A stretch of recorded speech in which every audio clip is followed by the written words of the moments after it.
छोटे से गांव में एक गरीब परिवार रहता था। उस परिवार में रामू और उसकी बीवी सीता उसके बेटे चिंटू के साथ रहते थे। उसी गांव में एक तोता भी रहता था। उसका नाम था रघु।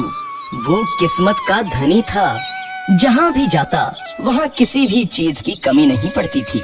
एक दिन रघु उड़ते उड़ते उस गरीब परिवार के घर गया। रघु सोचता है, अरे वाह, लगता है यहाँ आज बहुत अच्छा खाना मिलेगा। मैं पेट भर के खाऊंगा।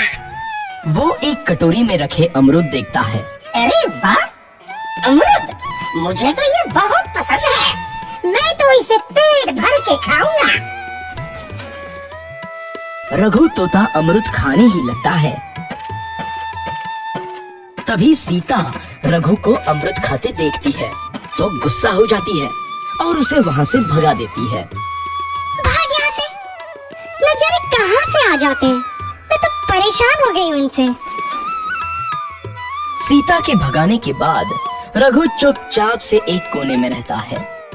धीरे धीरे उस परिवार की बरकत होने लगती है।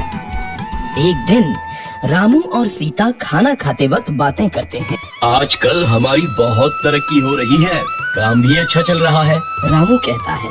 इस पर सीता कहती है, सच कहा, भगवान हमेशा ऐसे ही हम पर मेहरबान रहे। बेटा चिंटू भी कहता है, पिताजी, मुझे खिलौना लेके दो ना, मेरे सभी दोस्तों के पास है। रामू कहता है, ठीक है, जरूर लाऊंगा। सीता कहती है, कितने खुश है सब, मेरे परिवार को किसी की नजर न लगे। एक तरफ ऐसी बातें होती है तो दूसरी तरफ रसोई में रघु तोता भी अमरूद खाते रहता है। मजा आया, अमरूद खाया, मजा आया, अमरूद खाया, मजा आया। तभी सीता रसोई में आती है और रघु तोते को अमरूद खाते देख बहुत गुस्सा होती है। सीता रघु को बाहर निकालने के लिए पिंजरे में अमरूद रखती है। रघु जब अमरूद खाने लगता है तो पिंजरे का दरवाजा बंद हो जाता है और वो उसमें फंस जाता है। मुझे बाहर निकालो, मैं यहाँ फंस गया हूँ, मुझे बचाओ। अगले दिन सीता पिंजरा उठाकर बाहर दूर उस रघु को छोड़ देती है। रघु के जाते ही उनके घर आई बरकत धीरे धीरे कम हो जाती है। उन्हें बहुत घाटा होता है। सीता कहती है, ये क्या हो रहा है? अचानक इतना कैसे बदल गया? अभी तक तो सब कुछ अच्छा चल रहा था। रामू कहता है, लगता है भगवान हम पर रूठ गए हैं। चिंटू भी कहता है, लगता है अब मुझे खिलौने भी नहीं मिलेंगे। और वो रोने लगता है और बाहर चला जाता है। कुछ दिन बाद रघु तोता फिर से उस घर में आता है।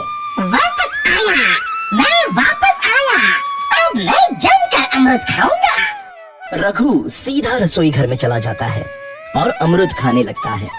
कुछ देर बाद सीता रसोई में आती है और रघु को देख कहती है, एक तो घर में पहले से इतनी दिक्कत चल रही है और ऊपर से ये तोता मुझे और परेशान कर रहा है। सीता रघु को वहाँ से भगा देती है। रघु उड़कर किसी कोने में छुप जाता है। कुछ दिन बाद धीरे धीरे उस घर की बरकत वापस आने लगती है। काम भी अच्छे से चलने लगता है। एक रात जब रघु तोता अमरूद खाने जाता है तो पिंजरे में फंस जाता है। ये लोग आखिर चाहते क्या है? एक तोते को शांति से अमरूद खाने क्यों नहीं देते? मैं कौन सा चोरी कर रहा हूँ? बस अमरूद ही तो खा रहा हूँ। तभी रामू वहाँ आता है और पिंजरे में रघु तोते को देख उसे बाहर छोड़ देता है। ये तोता भी कितना जिद्दी है, बार बार वापस आ जाता है। जैसे ही रामू रघु को छोड़ देता है, अगले दिन से फिर से उनके घर की बरकत जाने लगती है। काम में घाटा होता है। किसी को समझ नहीं आ रहा था कि ऐसा क्यों हो रहा है। रघु तोता घर आता है तो अचानक बरकत आती है और जब रघु तोता को बाहर निकालते हैं तो बरकत चली जाती है। एक दिन सीता रघु तोते के घर आने और बाहर जाने की स्थिति पर नजर रखती है। ये तोता जब भी घर आता है तो घर में बरकत आती है और जैसे ही ये घर से बाहर जाता है तो उसी के साथ बरकत भी चली जाती है। कहीं ये जादुई तोता तो नहीं है? अगली बार जब ये तोता घर आएगा तो मैं इसे कहीं नहीं जाने दूंगी। सीता रघु का बहुत इंतजार करती है लेकिन रघु तोता दोबारा उस घर में कभी नहीं आता।